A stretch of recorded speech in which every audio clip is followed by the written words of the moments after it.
కర్కాటక రాశివారు ఈ నూతన ఆంగ్ల సంవత్సర ప్రారంభకాల సమయంలో ఈ అష్టమి అమావాస్య తిథి యందు ఎలాంటి విధి విధానాలు పాటించాలో ఈ వీడియోలో సవివరంగా సంపూర్ణంగా తెలుసుకుందాం. కర్కాటక రాశిలో ఏ నక్షత్రాలు వస్తనగా పునర్వసు నక్షత్రంలోని చివరి పాదం 4వ పాదము, పుష్యమి నక్షత్రంలోని 4 పాదాలు, ఆశ్లేష నక్షత్రంలోని 4 పాదాలు కలిపితే కర్కాటక రాశి. చాలామందికి పుట్టినటువంటి కాల సమయంలో డేటా ఆఫ్ బర్త్లు సక్రమంగా లేనటువంటి కారణం చేత పేరు యొక్క మొదటి అక్షరాన్ని అనుసరిస్తూ రాశిని తెలుసుకునే ప్రయత్నం అవుతుంది. అవి ఏ అక్షరాలు ఒకసారి పరిశీలన చేద్దాం. హి, హు, హే, హో, డా, డి, డు, డే అక్షరాల వారందరూ కర్కాటక రాశి జాతకులే. కర్కాటక రాశి యొక్క అధిపతి చంద్రుడు.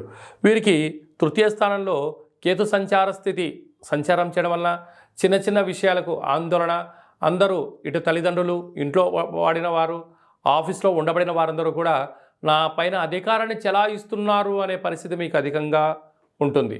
కానీ మీ క్షేమం గురించి వాళ్ళు చెప్తున్నారు అని చెప్పి మీరు ఆలోచించగలిగినట్లయితే అంతా మీకు మంచి కాలమే అని చెప్పి గమనించాలి. సంతాన స్థానంలో బుధ శుక్ర సంచార స్థితి ఉండడం వల్ల తల్లిదండ్రులు, గురువులు, పిత్రాజీతాలు, తల్లిదండ్రుల నుంచి వచ్చేటువంటి స్థిర చరాస్తులలో విజయం మీ సొంతం అవుతుంది. నూతనంగా వివాహం వారికి సంతాన యోగం. 6వ స్థానంలో రవికుజ సంచార స్థితి ఉన్నప్పుడు స్థిరత్వము, యోగము, ఆస్తులు, ఆదాయము, బంగారు ఆభరణాలు, గృహాలు, క్రయ విక్రయాలు యోగదాయకాలు. అష్టమంలో శని సంచార స్థితి ఉండడం వలన చిన్న చిన్న విషయాలకు ఆందోళన చెందడం, ఆవేశమైన నిర్ణయాలు తీసుకోవడం, పగ, ప్రతీకారం అంటూ అనేక రకాలమైన పరిస్థితుల్లో అనేక మంది శత్రువులను మీరు తయారు చేసుకునే పరిస్థితి ఉంటుంది. మీ జన్మ నక్షత్రం రోజున అష్టమి అమావాస్య తిథులందున జల ప్రయాణాలు, వాయు ప్రయాణాలు దూరంగా పెట్టడం వల్ల 90% ప్రమాదాలను నివారించే పరిస్థితి అధికంగా ఉంటుంది. భాగ్యస్థానంలో రాహు సంచార స్థితి ఉండడం వల్ల భార్యాభర్తలు, ప్రేమికులు, పార్ట్నర్షిప్ వ్యవహారాల మధ్య నమ్మకం, సయోధ్య, ఓర్పు, నేర్పు అవసరం. లేకపోతే అన్నింటా అనేక రకాల సమస్యలకు మీరు కేంద్రబిందు అవుతారు. రాజ్యస్థానంలో గురు సంచార స్థితి ఉండడం వల్ల ఉద్యోగ మార్పు, స్థల మార్పు సూచించినను ఇప్పుడు అంతగా యోగదాయకం కాదు అని చెప్పి మీరు గమనించగలగాలి.